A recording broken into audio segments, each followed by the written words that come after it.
Namaskar. Welcome to Ancient Wisdom.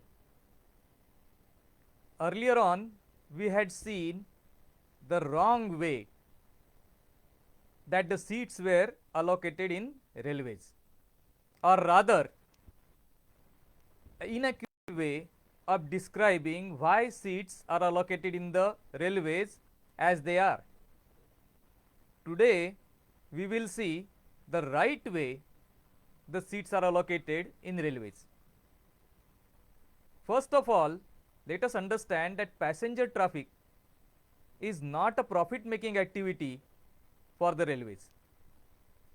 It is actually a loss making activity. The reason is, in a wagon there can be maximum 75 people, that is about 7 tons, whereas the same wagon can carry up to 100 tons of luggage.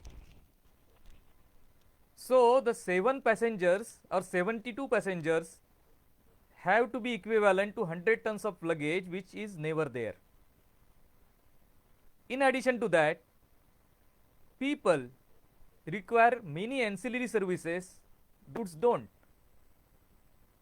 like food, cleaning, beds, toilets, platforms, and variety of services on the platform. Also the timings need to be suitable. So this is a huge task to run passenger railway, and the railway is doing a lot of gymnastics to keep the losses low. Mind you, not for making profit, but to cut down the losses. And there is an algorithm which is used for reservation of seats when you go to fill a form.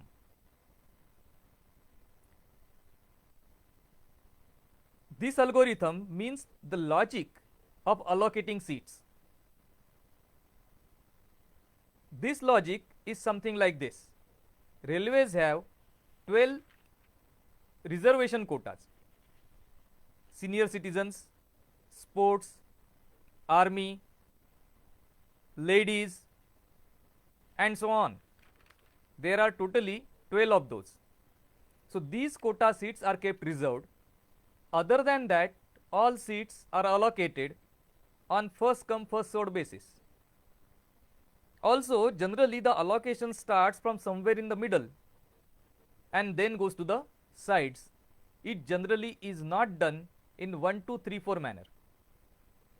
This algorithm is a very detailed one, in the sense it will allocate the lower berths in priority to senior citizens.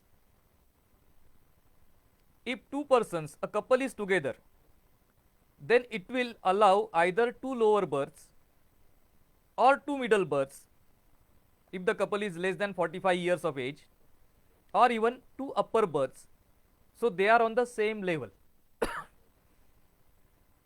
If there is a family traveling together, then attempt is made to keep that family together. If not, the lady in the family is given a berth which is nearer to ladies of other families. So all these quotas, the algorithm is typing or algorithm is rerunning every single time a seat reservation is made. Furthermore, there are seats allocated for each station. So for example, for a train going from Mumbai to Nagpur, there is a Nasik quota. Nasik is in between. Now, if the train leaves Mumbai and there are some seats vacant, it is loss making for the railways to let those seats go unoccupied till Nagpur.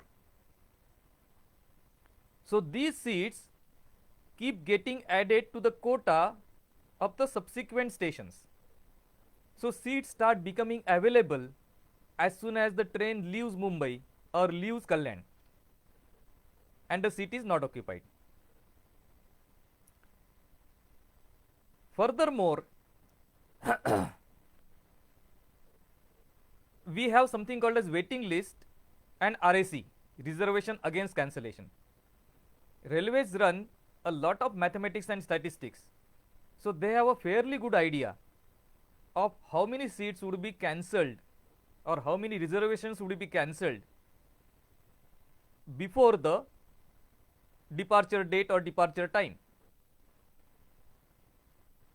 As the cancellations happen, so the people in the waiting list start getting priority in allocation of those berths or seats. As the time of departure draws nearer, the quota seats, if not reserved, if a sports quota is there, 2 seats, and the sportsman has not turned up, say 6 hours prior to booking, then that quota is opened up. And that is how seats start opening up as the time of departure draws nearer. And about 2.5 hours before the departure, the final list is made where all the cancelled seats, all the sports quota, all the other quota is opened up to public. And that is how those who are in the waiting list get firm reservation. Furthermore, after this happens, you will also get the in-between station quotas. In addition, if there are no show-ups, those are the seats or berths which the TC is authorized to offer to other people. And there is one more solution, which is upgradation. See, many a times it could have first AC, second AC, third AC. So in the first AC, there could be some 5 seats vacant. Nobody shows up, or those are not reserved at all. In that case, some people, especially single persons, who are in the second AC are upgraded without any charge. The reason? 2 reasons. One is they get to understand what are the benefits of traveling by first class, and at some point of time they may travel first class. On the other side, by doing this, 5 more seats in the second class can be filled up, so that the railway can be assured of a full wagon, wagon after wagon, thus cutting the losses. And now you understand how the seat algorithm works, and now you will also understand why you are not able to get a particular seat in a particular train, because that discretion is not left with the clerk. It is automatically done by a software which keeps working in the background. The station master, the higher authorities, the railway board members, they do have some discretionary quota which they can utilize, but only up to that much. And this is the mechanism of filling up seats or berths in a railway, and it has nothing to do with physics or chemistry or engineering, as the WhatsApp messages tries to claim. That has been a cleverly made WhatsApp message which is giving wrong information. You can see that video in the comments area. So this is the allocation of seats in Indian Railways, which by the way is the biggest employer all across world, number 1 employer in India as well as abroad. And India also has the distinction of being the only country which has got all types of railways, that is narrow gauge, middle gauge or meter gauge and broad gauge, all in the same country. Namaskar.